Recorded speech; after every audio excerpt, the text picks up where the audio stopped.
धर्म में एकादशी का बहुत अधिक महत्व होता है।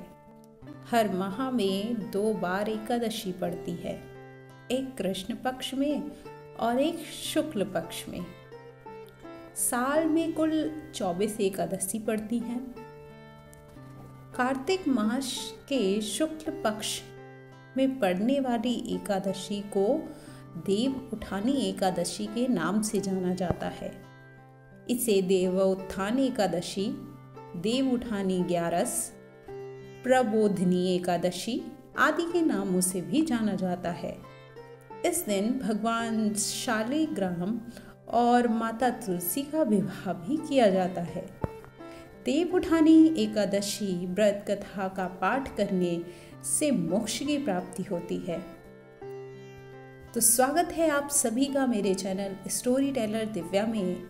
मैं दिव्या आज आपके सामने पढ़ने जा रही हूँ एकादशी व्रत कथा। तो आइए जुड़िए मेरे साथ। के राज्य में सभी लोग एकादशी का व्रत रखते थे। प्रजा तथा नौकर चाकर से लेकर पशुओं तक को एकादशी के दिन अन्न नहीं दिया जाता था। एक दिन किसी दूसरे राज्य का एक व्यक्ति राजा के पास आकर बोला, महाराज कृपया करके मुझे नौकरी पर रख लें। तब राजा ने उसके सामने एक शर्त कहा कि ठीक है रख लेते हैं, किंतु रोज तो तुम्हें खाने को सब कुछ मिलेगा, पर एकादशी को अन्न नहीं मिलेगा। उस व्यक्ति ने उस समय हाँ कर ली, पर एकादशी के दिन उसे फलाहार का सामान दिया गया तो वह राजा के सामने जाकर गिड़गिड़ाने लगा, महाराज इससे मेरा पेट नहीं भरेगा, मैं भूखा ही मर जाऊंगा, मुझे अन्न दे दो। राजा ने उसे शर्त की बात याद दिलाई, पर वह अन्न छोड़ने को राजी नहीं हुआ। तब राजा ने उसे आटा, दाल, चावल आदि दिए। वह नित्य की तरह नदी पर पहुंचा और स्नान कर भोजन पकाने लगा। जब भोजन बन गया तो वह भगवान को बुलाने लगा, आओ भगवान भोजन तैयार है। उसके बुलाने पर पीतांबर धारण किए भगवान चतुर्भुज रूप में यहाँ पहुंचे और प्रेम से उसके साथ भोजन करने लगे। भोजन करके भगवान अंतर्ध्यान हो गए और वह अपने काम पर चला गया। 15 दिन बाद अगली एकादशी को वह राजा से कहने लगा, महाराज मुझे दुगना सामान दीजिए। उस दिन तो मैं भूखा ही रह गया।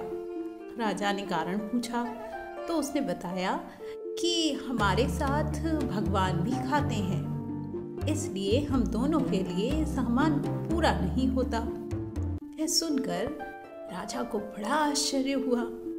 वह बोला, मैं नहीं मान सकता कि भगवान तुम्हारे साथ आकर खाते हैं। मैं तो इतना व्रत रखता हूँ, पूजा करता हूँ, पर भगवान ने मुझे कभी दर्शन नहीं दिए। राजा की बात सुनकर वह बोला, महाराज यदि विश्वास ना हो तो साथ चलकर देख ले।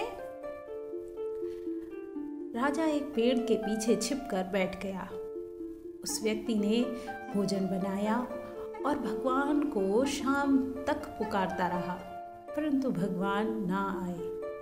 अंत में उसने कहा, हे भगवान यदि आप नहीं आए तो मैं नदी में कूदकर प्राण त्याग दूंगा। लेकिन भगवान नहीं आए। तब वह प्राण त्यागने के उद्देश्य से नदी की तरफ बढ़ा। प्राण त्यागने का उसका दृढ़ इरादा जान शीघ्र ही भगवान ने प्रकट होकर उसे रोक लिया और साथ बैठकर भोजन करने लगे।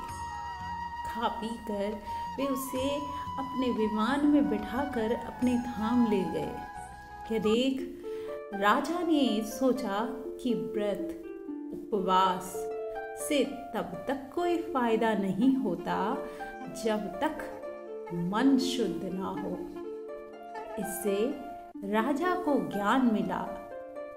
वह भी मन से व्रत उपवास करने लगा और अंत में स्वर्ग को प्राप्त हुआ।